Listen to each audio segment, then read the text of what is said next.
it's like now I know there's something that's got to happen. Why are they saying they're going to build a new administration building and then they're going to do this for the San Antonio Wings? They're going to revamp the stadium. It wasn't for our football kids. It was for this professional league. And I said, wait a minute, so where are they getting the money?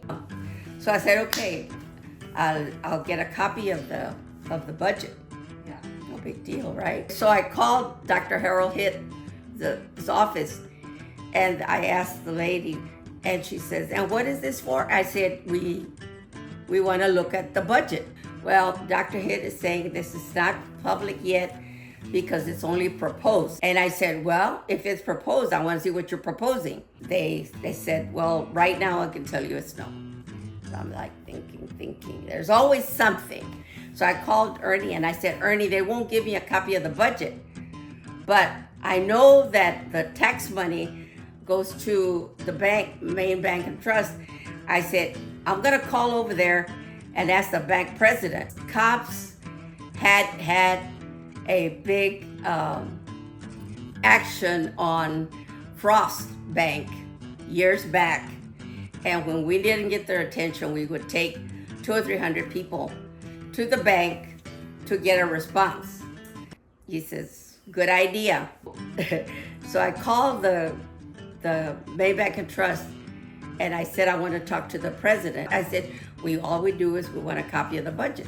And so she says, well, I don't understand why you would call here. I said, tell him that the organization would like for him to call Dr. Harold Hitt for a copy. And I said, our tax money goes to your bank. So I know that the bank president could call Dr. Harold Hitt and we'll get a copy.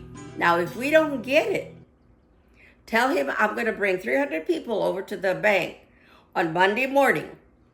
I want him to tell everybody here why he can get our money, but he cannot help us get a copy of the budget.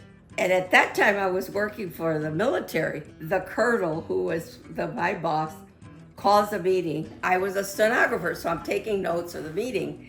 And there's a knock on the door. Colonel Wilson, there's a call from the bank president of Main Bank and Trust.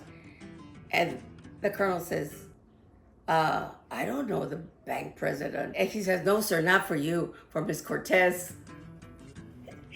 And I'm like, oh my God, I'm gonna get fired. But anyway, the colonel turns to me, he says, well, you better go get your call. So I excuse myself. The bank president calls me. He says, Miss Cortez, you will have a copy of the proposed budget today. I already called Dr. Harold Hitt. So I said, okay. He says, they're gonna be calling you. Where do you want it?